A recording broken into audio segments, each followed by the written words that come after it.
RT admission 2026-27 तर जेही पालकवर्गांचा रेग्युलरमध्ये number लागलेला असेल त्यांच्यासाठी आनंदाची बातमी आहे आणि जेही पालकवर्ग ज्यांचाही नंबर वेटिंगमध्ये लागलेला असेल तर त्यांच्यासाठी नाराजीची बातमी आहे. कारण की बघू शकता यामध्ये व्हेरिफिकेशनसाठी परत मुदतवाढ देण्यात आलेली आहे आणि मुदतवाढ ही 1 दिवसाची नसून टोटल 8 दिवसाची ही मुदतवाढ देण्यात आलेली आहे. तर पहिल्या राऊंडमध्ये ज्यांचाही नंबर लागलेला होता रेग्युलर लिस्टमध्ये जर नंबर लागलेला असेल तर 8 तारखेपर्यंत तुम्ही तुमचे व्हेरिफिकेशन करू शकता, तुमची ॲडमिशन कन्फर्म करू शकता.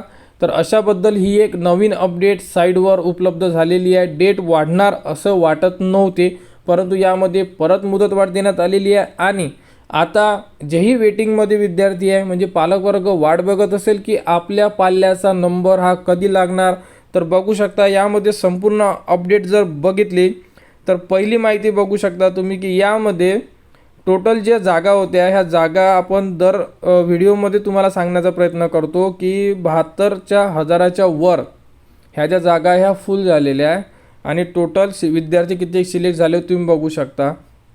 तर यामध्ये जर आता 8 दिवसाची मुदतवाढ झालेली आहे तर यामध्ये परत जे आता 72,000 विद्यार्थी फायनल सिलेक्ट झालेले होते तर हा आकडा आता किती वर जाणार हा अंदाज आता संपूर्ण पालकवर्गांनी एकदा लावा.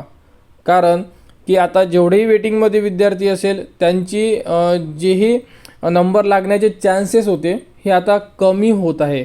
कारण की आपण विचार केला होता की जर ही डेट आज संपली असती तर 72,000 आणि यामध्ये 3,000 जरी पकडले असते आपण समजा उद्यापर्यंत जेही आतापर्यंतच्या ॲडमिशन कोणाच्या राहिलेल्या असेल कन्फर्म व्हायच्या तर 75,000 झाले असते. तरी 25,000 ते 30,000 जागा ह्या वेटिंगवाल्या विद्यार्थ्यांना मिळालेल्या असते यामधील. परंतु आता प्रॉब्लेम हा आहे की डेट वाढून दिलेली आहे, त्यामुळे जेही पालकवर्गांची व्हेरिफिकेशन बाकी असेल, कोणाचे डॉक्युमेंट्स किंवा काही समथिंग काही प्रॉब्लेम असतील तर ते पालकवर्ग आपले व्हेरिफिकेशन करू शकतात.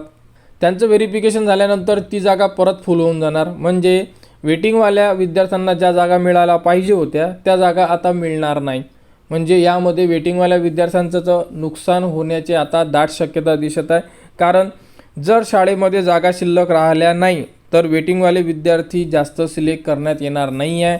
हे आता संपूर्ण पालकवर्गांनी समजून घ्यायला पाहिजे. तर जीही आता पहिल्या लिस्टसाठी मुदतवाढ झालेली आहे 8 तारखेपर्यंत. तर आता 8 तारखेपर्यंत कोणतीही अपडेट येणार नाही RTकडून. जे पालकवर्गांनी आपले फॉर्म भरलेले होते, ज्यांचा रेग्युलरमध्ये नंबर लागलेला आहे, त्यांनाच त्यांचे जे डॉक्युमेंट्स आहे व्हेरिफिकेशनसाठी आता जावं लागेल. तर तुम्ही आता तुमच्यासाठी आनंदाची बातमी आहे. कोणाचे डॉक्युमेंट्स व्हेरीफाय व्हायचे बाकी असेल, कोणाची ॲडमिशन शाळेमध्ये कन्फर्म व्हायची बाकी असेल तर तुम्ही आता तुमची जेही ॲडमिशन प्रोसेस आहे ही कंप्लीट करा. 8 तारखेला ॲडमिशन प्रोसेस कंप्लीट झाल्यानंतर तिथून 6 ते 7 दिवसानंतर म्हणजे 15 तारखेनंतर तुमची सेकंड लिस्ट लागू शकते. अशाबद्दलची ही अपडेट आहे. RTमध्ये कोणाला कुठेही अडचण असेल कमेंट्स करा. कमेंट्सवर तुम्हाला संपूर्ण माहिती दिली जाणार आणि RT ॲडमिशन 2026-27 बद्दल जेही पुढील अपडेट येईल ती तुम्हाला आपल्या चॅनलवर देण्यात येणार. त्यासाठी आपल्या चॅनलच्या कनेक्टमध्ये राहा, चॅनलला सबस्क्राईब करा व हा व्हिडिओ इतरांपर्यंत शेअर करा.